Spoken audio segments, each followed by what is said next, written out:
Do you want to improve your game? Chances are you like my videos because of the intelligent approach to breaking down film. Well, Point Guard College has camps all around the country that teach you how to think the game. Their nationally acclaimed Point Guard College, Playmaker College, and PGC Skills Academy camps are for dedicated junior high, high school, and college players, as well as coaches who want to improve their knowledge and communication skills. They host over 100 camps in 30 states for over 10,000 players and 1,000 coaches, and if you're close enough, make the trip.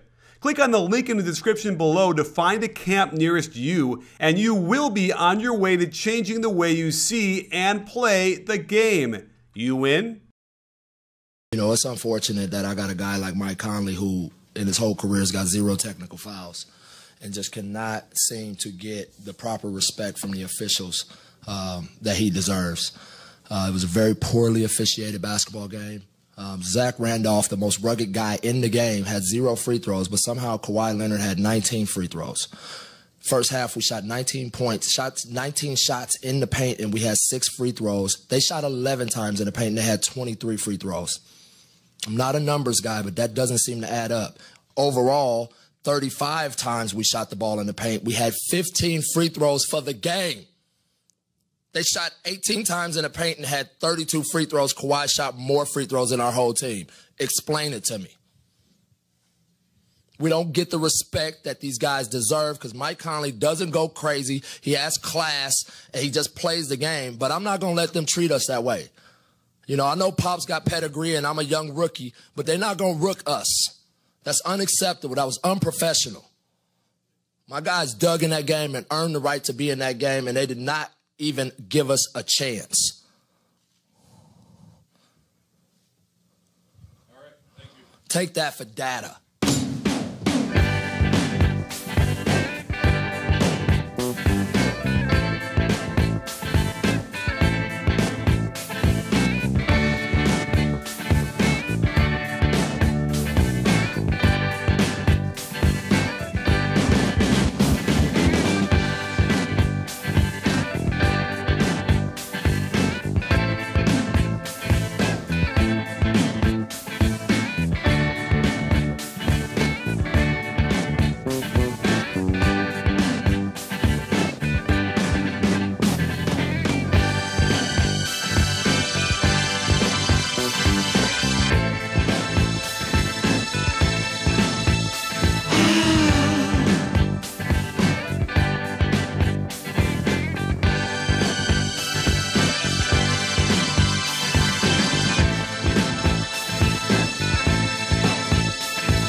Thoughts, sound, and vision.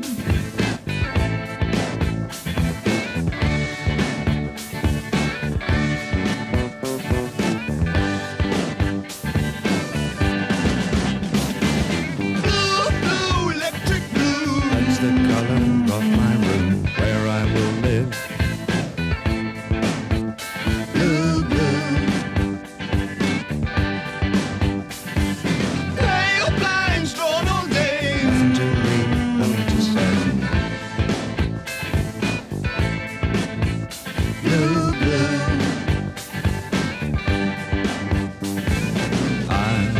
Sit right down, Waiting for the gift of sound and vision.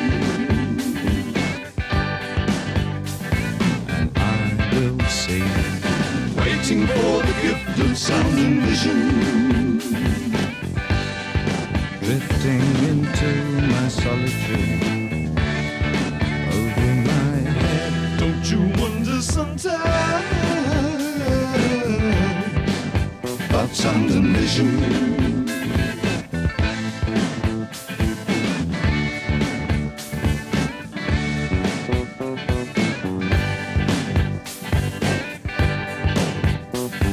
Hey sports fans, I wanted to bring Ronnie Nunn into the discussion to talk about a specific few plays during this game because they were worthy of conversation. So if you don't know, Ronnie was an NBA referee for 19 years and was head of the NBA refs for 5 more years, and he knows his stuff and is ready to break this stuff down. So Ronnie, thanks for joining us today. Glad to be here. Glad to be here on playoff time. Yeah, well, we had some pretty interesting fireworks. I'm sure that Coach Fizdale is going to be hurting in the wallet at some point when they find out how much they're going to fine him for. But let's just get into this because there's some plays here that I thought were worthy of talking about. And the first one I wanted to point out was in the first quarter we have a simple curl around a screen for Vince Carter, and we get a little bit handsy, I suppose, as you can say, with Danny Green. What are you seeing here? Well, this is definitely a foul, and I don't know why. We got 2 officials that can take a peek at that play. One is the one standing right there in the slot position, and usually that's the action area right there. 2 sets of eyes is my feeling on plays of such. And if he didn't get it, the lead official where the cut is going to under the hoop should take a peek at that cut. I mean, when there's cuts and screens and holes, 2 guys got to look at that, especially when it's the only play in town right there. Yeah, and that would be like a clothesline, I would say, right? He kind of got a nice. I mean, I don't think that was a flop. I watched it so many times, and then in slow mo, it looks like he got some contact there. No question, it should have been called a foul, and I want to say they didn't see it. They didn't see it clearly because to benefit the refs. But these kind of plays, you've got to get a position adjustment on cuts because you know where the cut is going. Reestablish yourself to a position where you can see it. And grab it and pop the whistle because this is unnecessary. We can get this play very easily. Okay. Well, let's move on to the third quarter where we had another interesting play. As the shot clock is winding down for the Spurs, LaMarcus Aldridge gets Marcus All up in the air, and then there's contact, and a whole bunch of interesting things unfold here. So describe what you're seeing and what either should or should not have been called. I think we could have had a call on Gasol on that play initially. I mean, he obviously plays pretty good defense. He's vertical. But on the way down, he really kind of hits Aldridge on the attempted pass. And these are not plays that you let go. The Carter play, this play. These are what things get eruptive in a game. Coaches see it, and all of a sudden it's not connected. And you've got to stop these plays. They may not be the best plays in the world you think you should stop, but if you stop them, they'll stop. And I think there's a foul there. Okay, well then here's what's interesting because now the rules come into play where the shot clock doesn't reset yet. The ball is now loose. And we do know that there are times if the defense corrals it or gets possession before the shot clock expires, we can play on. Is there any other reason why we wouldn't have seen a 24-second shot clock violation here? Well, that's what's confusing to me. This is a pretty simple play. I don't know if there's a lack of concentration, but the ball is tipped. Once the ball is tipped, in our league, the ball is loose. It's anybody's ball. It also is a non-possession ball. It's a little different than in college. So this is a non-possession ball. The ball is loose. The 24-second clock sounds. That means the ball must be now dead, by the way, given to Memphis at the sideline in the backcourt. It's a 24-second violation. So in this case, Memphis benefited greatly by getting an easy 2 that they would normally have not gotten. Well, they wouldn't have got it that easy. They would have had to have a set offense on the way in and try to get that ball in the hole after the possession was given to them. But the play was just let go, and yes, they benefited from a layup on a 24-second violation.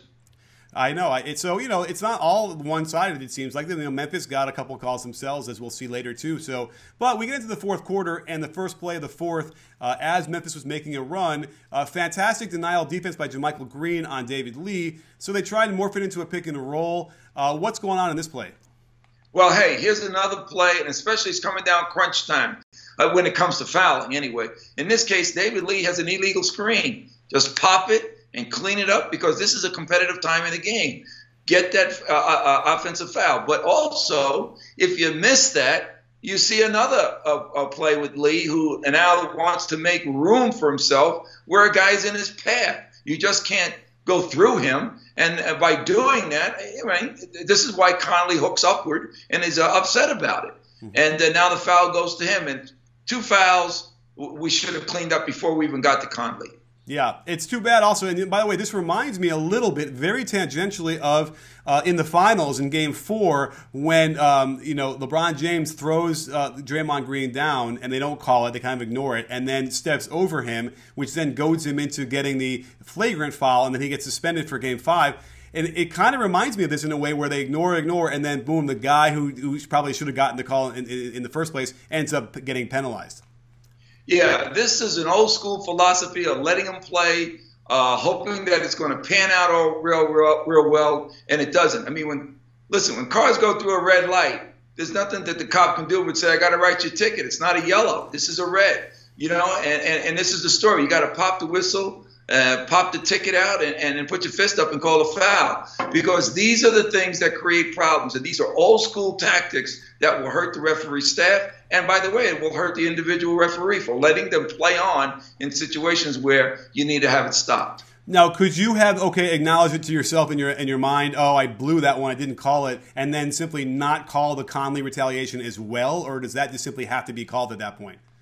Well, another old school philosophy, by the way, that I think is amongst some of the younger staff. I think there's a informal teaching of this type stuff that needs to stop. And by the way, I made strong efforts to stop, and I thought we did, along with the freedom of movement concept that came along during my time as the director of officials. You can't let one play go. By the way, that did happen in the past. If one play went, you only had to make the other play go as well. And announcers would say, at least they're doing it evenly on both sides. But that's not the way to play the game. You're making two mistakes, two accidents occur, and nobody's attending to them. So that's not the way the game. That's not making a fair game.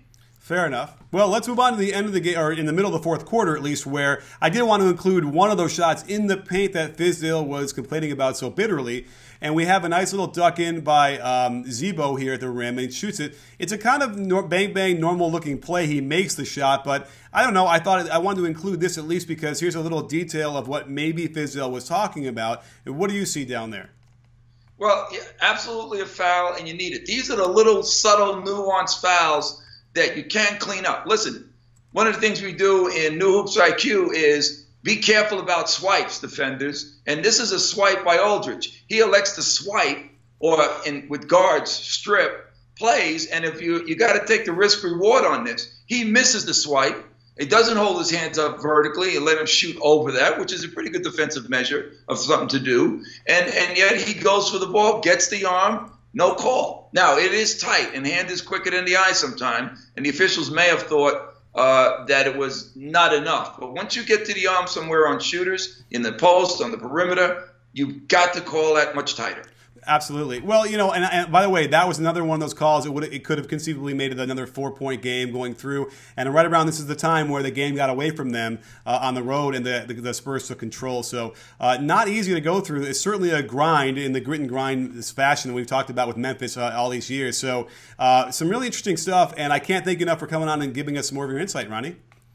Yeah, this is kind of a quick review. And if this is what Fizdale's talking about in a couple of these plays, some of them, of course, favor him, and some others at a critical time disfavor him. So at the timing of the game, that's when his emotions could have gotten up, and he could have taken that into the post-game emotional recall.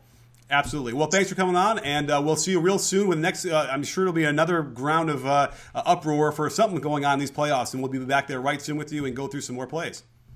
I'm looking forward to it, and anything that keeps the game rolling the right way, I'm all for it.